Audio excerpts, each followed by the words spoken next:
Hi, my name is Lizzie Goldsmith, and I'm the creator of this dramatic audio adaptation of Addie Zierman's memoir, When We Were on Fire, which just concluded last week.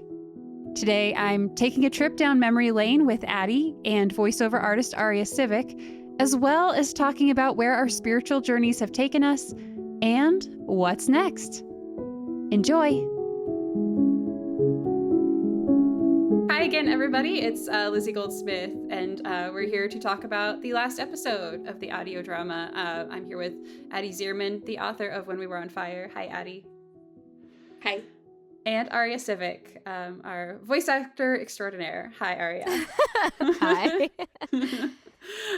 Yes, so as you know, this is the last episode based on the fourth and final part of the book, When We Were on Fire. And you know, it's weird because it's the end of the story, but it's not the end of, you know, life continued after the end of this book. And so to say, and it is the end, is like true, but not true, because it continued. We'll talk about how it's continued since then. But you know, I want to kind of go back to the listening party that we talked about, you know, in 2019 when you came out to Syracuse, Addie, and you know, Aria and I were kind of getting ready to have people hear this for the first time. And Aria, I know that you were a little nervous about having people, you know, hear this, you know, because before, if to then it had just been me and whoever was in the scene with you.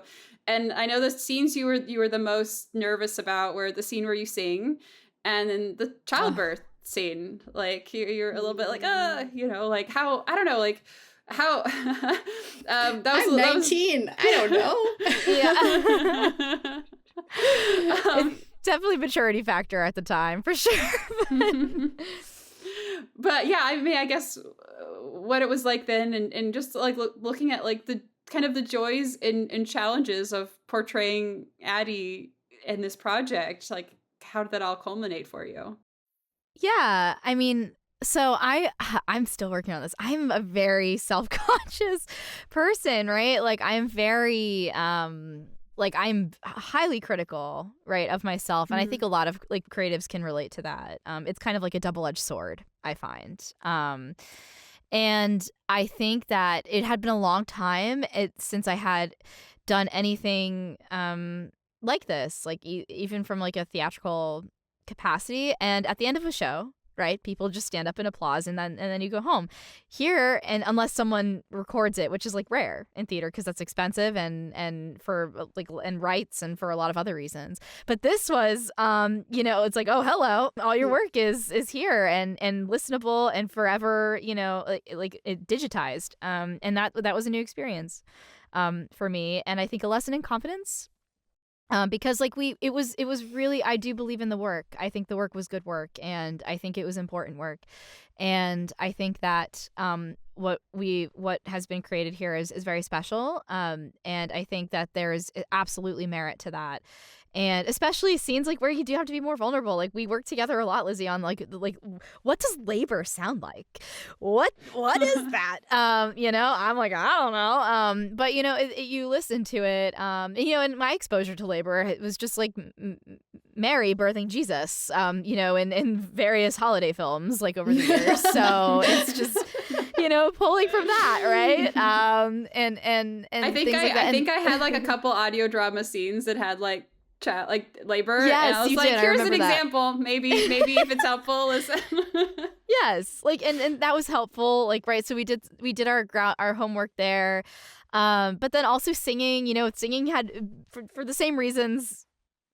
You know, like I had not done that in a long time, and I was very nervous. And I've come like a little bit of a voice since then as well. But it was a good. I think overall, it's a very positive experience, like to hear that back, like while it's also very like it's very heavy, very like range of emotions that you go through, but it kind of is just a testament to, you know, the quality of the writing, and the story, and the amount of people that actually volunteered their time to make it work as well was great. I mean, that was a very special little voiceover class, I think, that we had. It was to make it work. I could not have done it without that class, really. Like, it made such a difference to not only have people who are willing to be in it, but people who are excited to be in it. Because you don't want someone, especially who's going to be spending, you were in virtually every scene, Aria, and you don't want someone who's just like kind of not really like, okay, I'll do this as a favor, but I'm not really excited. I'm going out tonight. Like, like, I might or might not have found that, and with the voiceover class, to have so many people like excited to audition for whatever, and excited to be a part of it. And even now, when I've reached back out to people, I've been like, hey, this is coming out. I don't know if you remember, you did a few lines. Like, of course I remember. Thank you. I'll send you the link and everything. But that room was very surreal at the time. And like, Addie, obviously you were in a room of strangers, like we had met, but you're just kind of in there, and you're hearing it for the very first time. And I don't know, what do you remember most from that just evening, that day? Let's see. I remember arriving, and I think did you pick me up from the airport? I remember you were frazzled. You were so frazzled. And you like brought me to my hotel, and then you're like, I have to go put the finishing touches on. I was like, what? Just like, let it go. It's fine. You were in a space. Yeah. Yes. And I think we had lunch or something. The three of us and Josh, or some meal. We must have some. Yeah, we went to a restaurant on Marshall, off of Marshall Street. I think that sounds right. It was fun. Yeah, it was a whirlwind. Yeah. Lizzie had not slept, for the record, so everybody knows. Lizzie had not slept for like 8 days. So I feel like I remember you saying that and thinking, this woman is not okay.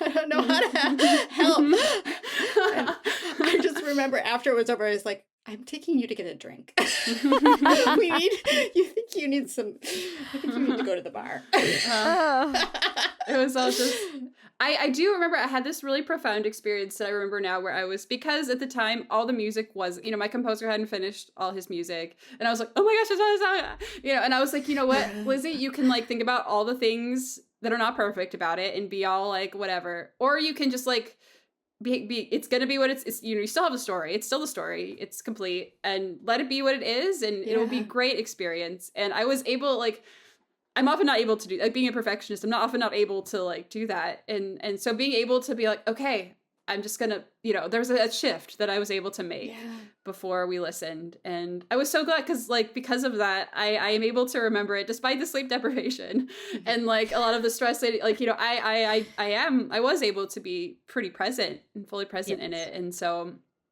really grateful for that. And I'm like hoping to like take that lesson now, like regardless of, how many people listen or what, like that's not the gauge of success or failure, like the people who need to find this, will find it, and I'm, grateful to have been able to do this. And I'm grateful for where it was in 2019 in May. But grateful to have shared that with you all. I do want to mention that so three days before the listening party was when Rachel Held Evans passed away. That's right. I forgot it was so close. It was so close. And for those who don't know, Rachel Held Evans was just this really pillar in progressive Christianity, like really like a trailblazer of sharing her story and being vulnerable and creating spaces for other people to share theirs in such a profound way in the early 2000s. And I know she had an impact on you, Addie, and me as well. And so this happened very suddenly, and so I added this is, in memory of Rachel Held Evans to the end of the piece, and which I've kept in this final version as well. And I don't know how this all happening right before COVID too. I don't know. It was a very kind of liminal space.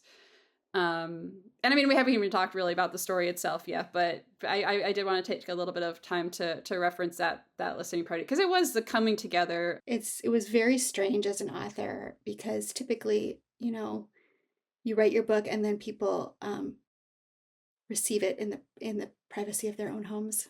Reading your work is an individual act, and so listening, like being in a room of people, hearing my story was very strange. you know, especially those really hard parts where I'm like, I don't know, you know, how I feel about being in a room where people are hearing this story, and I'm right here and I'm the author, and, you know, so it was beautiful, and it was also hard. Yeah.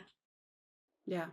But yeah, so like looking at the story, you know, obviously, this kind of brings us to the end of the book. Do you see When We Were on Fire as a deconstruction story, or do you kind of view it as something else? I mean, I guess again, when I wrote it, that wasn't a word we were really using yet. But I think, you know, and it also wasn't the verb deconstruction sounds like it's sort of a purposeful thing you're doing. Like, I'm going to take apart this thing and I'm going to, you know, but it didn't feel like that to me. It felt like the floor fell out from under me, and it wasn't a deconstruction that I was leading. It was like everything was rubble and I didn't know why. So I think it would fall into that category, but I mean, I think really it's a faith story. It's a story of loss, and of love, you know. Yeah. I'm curious, and I know a couple of my friends who kind of have been a part of listening back and sharing thoughts, are very curious about, you know, what your relationship with Christianity is now, and you know, if your views have shifted since the book came out. I mean, yeah, it's been, let's see, it came out in 2013, so it's been a minute. And my faith has gone through different periods in that time. I think, you know, I started writing about it online, and that was a really rich time. And in those years, we did find a church that we loved. We were part of a Nazarene church for 10 years. That was just really, we found very good community there, and I did a lot of what felt like healing there. And then it really ended badly. It ended really badly. And so I'm not going to say too much about that now, but we have been without a church now for several years. I think we keep trying, and we just keep getting the ick when we go in, and you know, we live in a very rural community.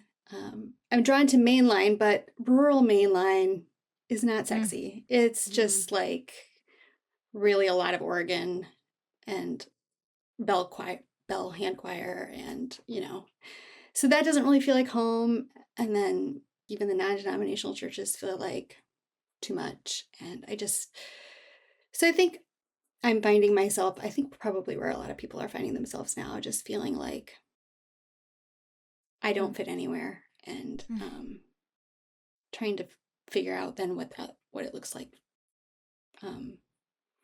Because I do feel like community is integral to the Christian life, but I don't know what you do then when all the community feels not quite right. And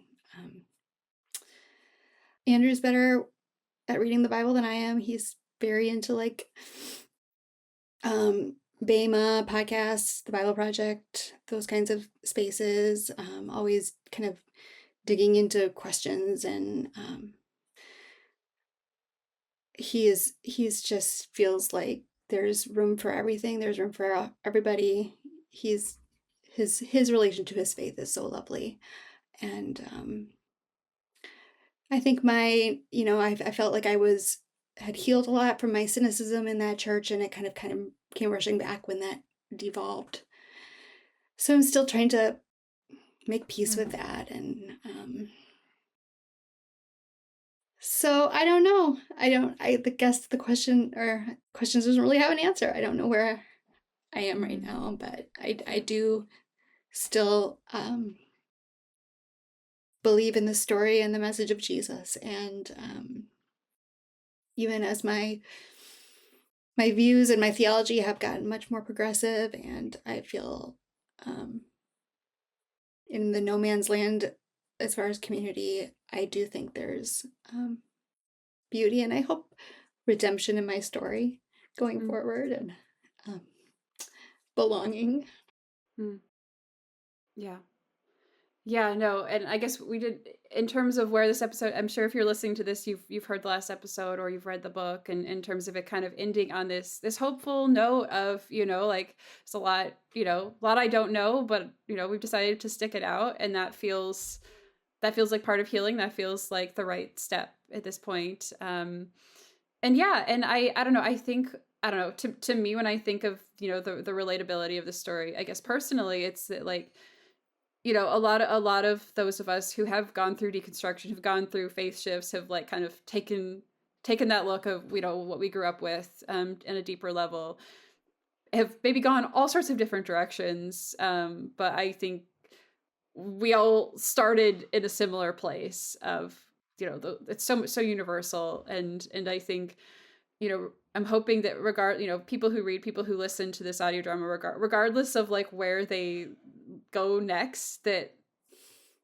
it helps them feel heard in maybe a different way, because it definitely does that for me as well. And I don't know, I in terms of my relationship, I guess like I have definitely considered myself much more agnostic lately. But I feel like it fluctuates, right? Like I kind of have like jokingly called it like Christian flavored agnostic.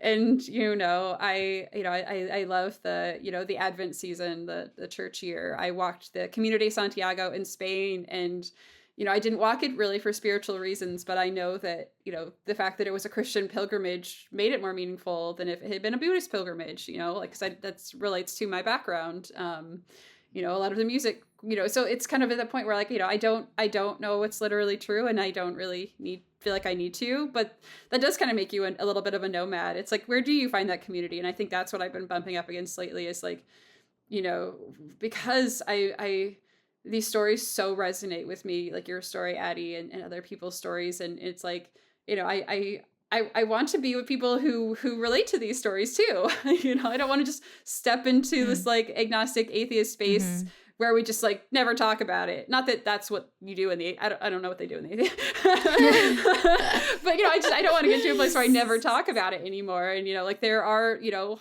harmful things from my past, but there are positive things as well, and I'm glad I'm able to hold them both. But it's not always easy doing that. Occasionally I'll read I'll a progressive Christian blog post or so. I'll be like, man, if I could be a Christian the way so and so is a Christian, that would be amazing. I don't know if I can, but I'm glad they're doing their work in the world and like being their authentic self in the world, and I don't know, being that kind of beacon of hope in a lot of ways. But I don't know, it's also kind of very unanswered for me too. I don't know, Aria, like you've talked a little bit about your faith background and kind of relationship with church. Where would you say you are now and things? Yeah, I think that, church has always been very interesting for me. Like I felt very passionate at times and like I belonged, and then other times where I just don't.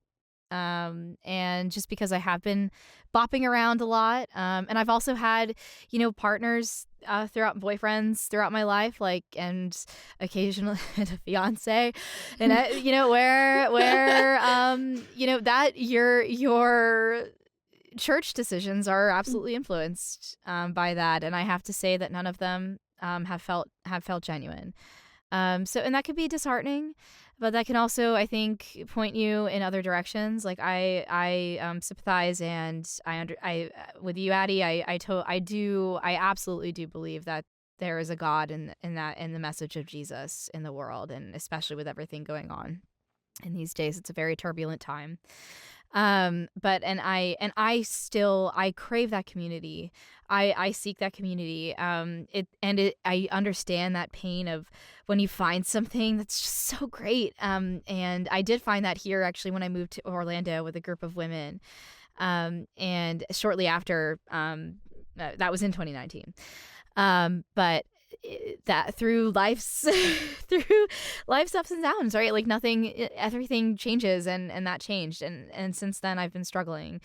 And I'm definitely on a solo journey right now, with Christ. But and ironically, like I'll say I got this tattoo from, my Chris experience. He has the same one, but for me, it serves a different meaning now, right? Of that, I think it's a cross touch for people who it's a cross listening. Yes, Yeah. it's a cross. And I think it serves as a meaning of what it means to me now versus what it meant at that time of, you like God is always with you no matter what. And it's just a constant reminder that regardless of like how dark it can get, it doesn't matter if you go to a building every Sunday or whatever that may be. It's just at that core, and that's all I can hold on to right now at the moment with where I am. So that's that. Awesome. Well, thank you both so much for sharing and for being vulnerable.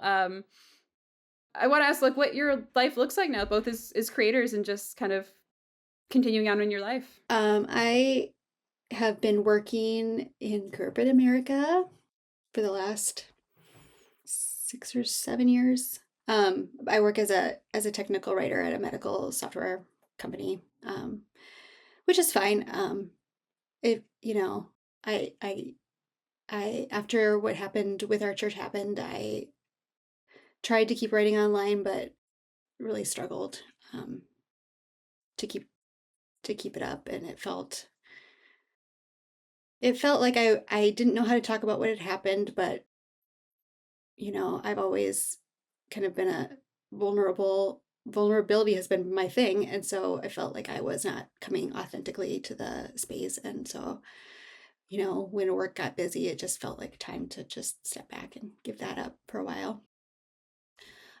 So I'm really just newly back to starting to write a little bit more online again.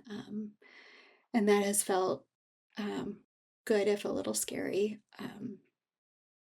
And trying to figure out, what it looks like and what I want to say, and who I even am now and what I have to bring. I'm not sure. It all feels very in flux, but I'm happy to be practicing that work and connecting with people, and I'm hopeful that it will take me somewhere new and exciting. It's been great seeing you back writing online, Addie. Thank you. We'll have a link to your Substack in the show Thanks. notes as well for anyone listening who wants to follow along. And then, Aria, what's next for you? I think so. I did graduate that year, 2019, and I interned for Imagineering with Disney, and I took that internship through up until COVID, where I moved to Miami, and then I did more corporate lighting design, more hospitality and luxury, and in that vein, which was great.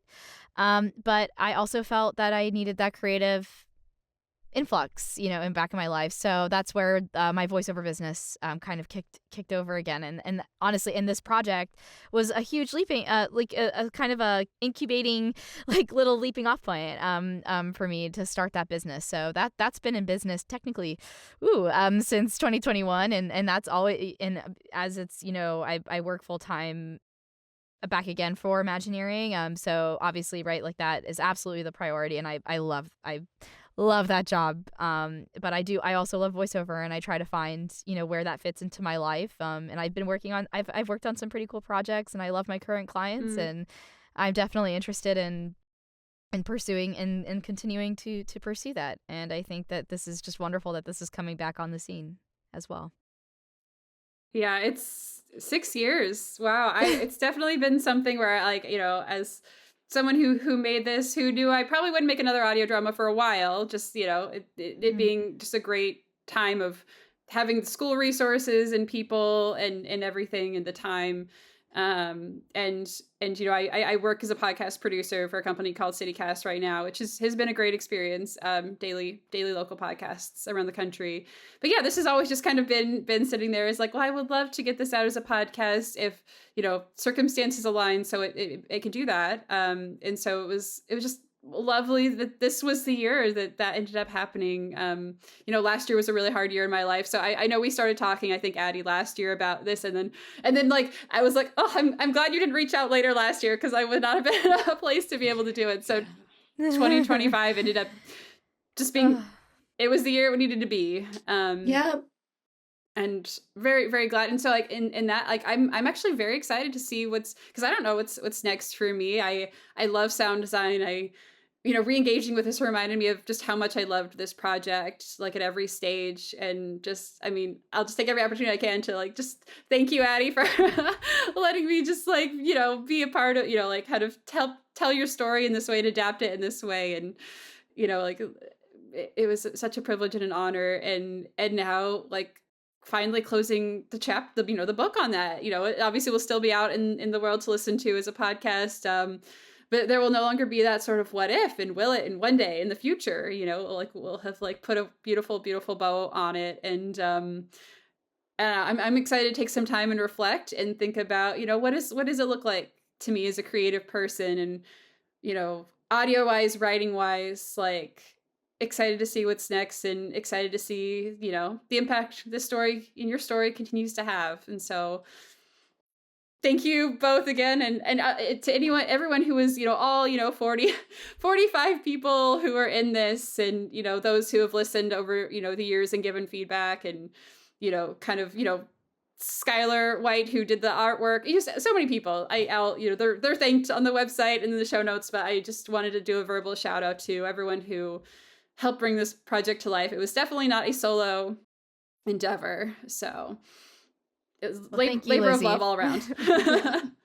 Lizzie, you were a fantastic director, and just accumulating this experience has been awesome. And it would not have even existed without you. So you've been such a leading creative force on this project, and I have a lot to thank you for. And I think listeners will very much enjoy it. Thank you. Agreed. It means a lot to have someone love my work so much that they wanted to make something else out of it, and it's wonderful to see what you made it into. So yes, and thank you both for joining me for this conversation, to just, of course, trip down memory lane in more than one way. But yes, you can follow all of our websites for those listening in the show notes. And hey, if you're listening and you have a story you would like adapted for audio, please feel free to reach out. You never know. Thanks for listening to this bonus episode with author Addie Zierman, voice actor Aria Sivick, and me, Lizzie Goldsmith. The music in the background was composed by Frank Sheffield. You can find out more about this production and the book it's based on at whenwewereonfirepodcast.com. And if you liked the show, please tell a friend and rate and review us wherever you get your podcasts. And feel free to send me an email and let me know what you thought. I'd love to hear from you. And now, enjoy this trailer for Heidi Fisher's podcast, Your Local Time Travelers, which is a sci-fi show about an influencer and pilot from the future who crash land in a 2025 Baptist church. Catch you later.